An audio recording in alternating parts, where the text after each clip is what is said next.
Any concerns that this provision might be more prone to attract court challenges than some of the other things that might be in the broader bill? Did you want to keep this separate? No, I think the Dems will file suit over everything involving elections. Their mission in life is to keep the electoral process as confusing and as complicated as possible. Because when you have that many different avenues that you can travel down to file lawsuits, by gosh, there's a bunch of lawyers out there that are doing it. So no, there was nothing that this would spur more litigation than anything else, because there's already a lot of litigation, and there always will be in election-related issues. Mr. Speaker, do you think there's going to be any costs associated with this bill for poll worker training or voter education, if this was to come along? Those two areas are covered by present law. That is, people who are going to work at the polls are required to go to the class. The class has gotten longer in recent years, but that'll be no different than it has been. So far as educating voters, obviously we have all kinds of material that goes out to educate voters. Where do you register? How do you undertake the right to vote by absentee? All that stuff is on brochures that are prepared and printed by the Secretary of State. So I don't think there's any additional cost, but of course there's always cost to running elections. Your caucus has no African American members, and there was a lot of comments from African American members in the Democratic caucus who related this to real life experiences in their own families.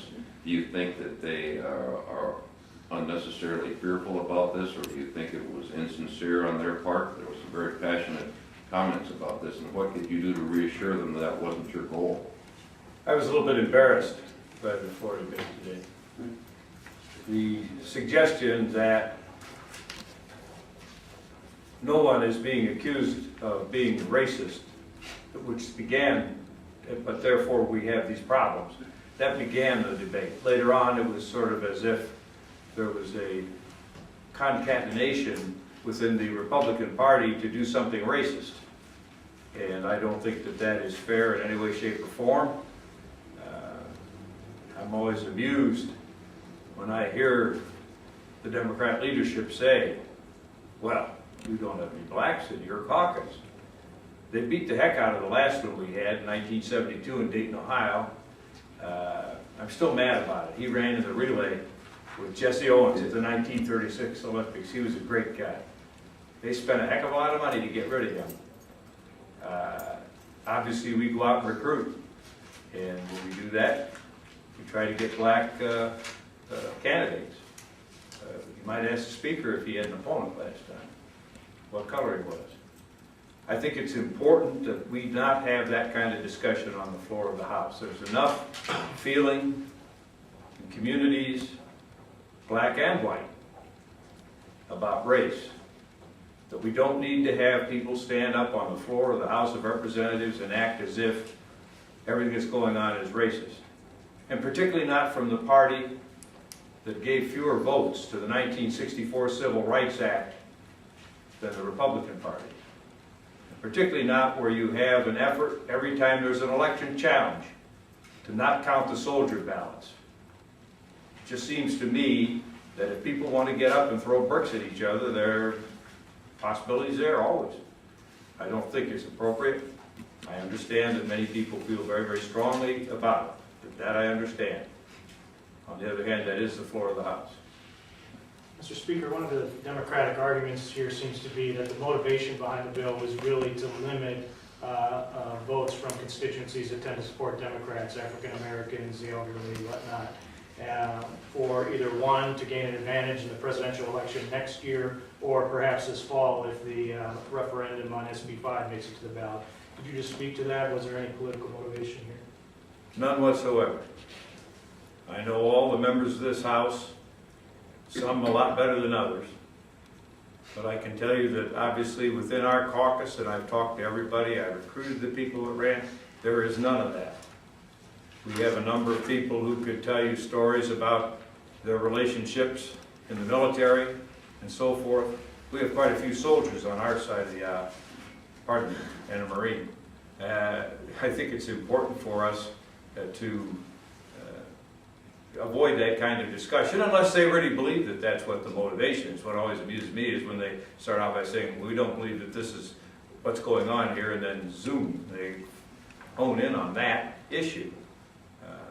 There are a lot of reasons why someone could have opposed this bill or favored it.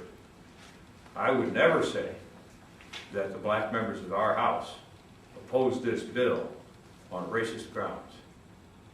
Speaker, are you surprised that John Husted has not come out in support of this bill? No, Why not?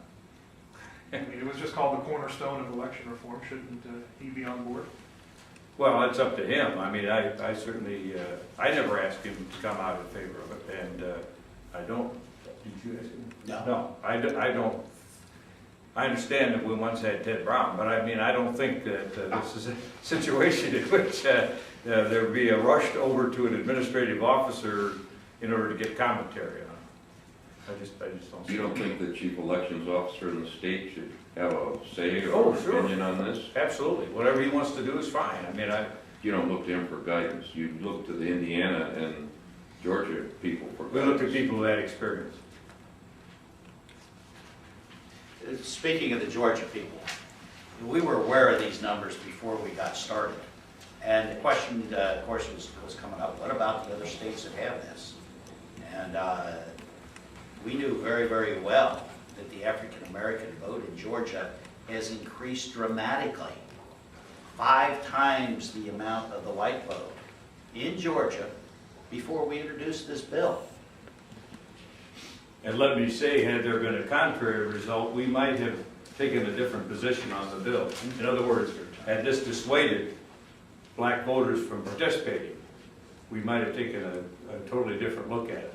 It hasn't, it doesn't. In fact, apparently, if you do cause and effect, you would have to say that it's been helpful.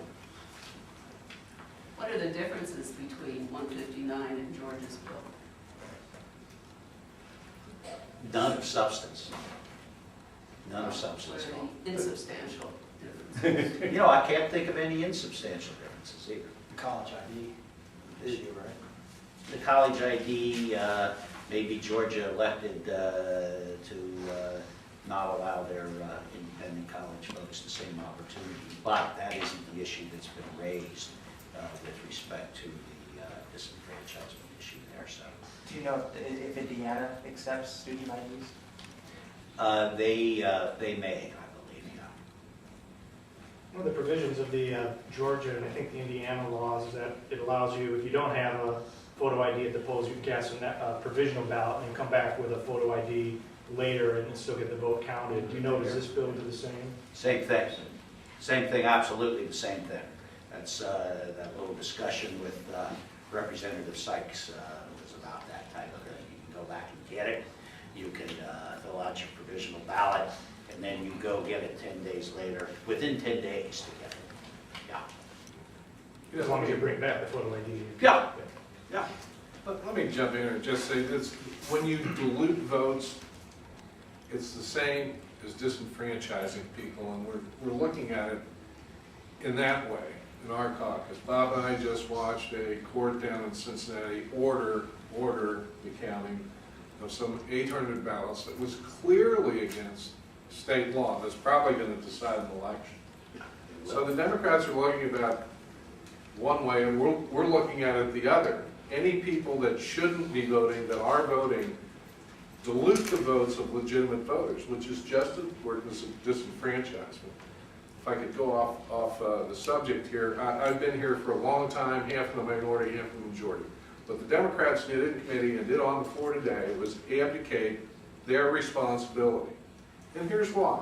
There were some issues that were brought up. For example, poll tax, payment of something for this ID card.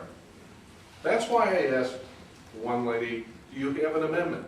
You have an amendment. What they're doing is raising these issues, not trying to help the bill. We don't have all the answers. I might agree with them on that issue. I might accept that amendment to have free ID cards. If it's going to cause a constitutional problem, let's do it. They didn't have any amendment. In committee or on the floor. They're not about making better legislation. They're about doing gotcha stuff. That's what you saw in committee and on the floor today. Is that why Democrats didn't offer the expired license amendment that Representative Huffman had? You have to ask them, but that's my guess. It sounded like you were basically inviting it, Representative Huffman. To be clear, that was prepared on, all of your committee yesterday, it was prepared and distributed during the committee meeting. It was not offered. And in discussion with the chair and the sponsors of the legislation, some other members of the committee, we said, this isn't a bad idea. And we had planned at some point in the committee to poll the members and encourage them to vote for this on our side. It wasn't offered. So this morning, I instructed the staff, look, and Bob talked to Representative Stinciano and said, I'm not going to offer the amendment. I instructed it, let's have a draft of two ways, one with my name, one with a blank name on it, because I don't want to step over Representative Stinciano. It was his amendment. And I spoke to him beforehand.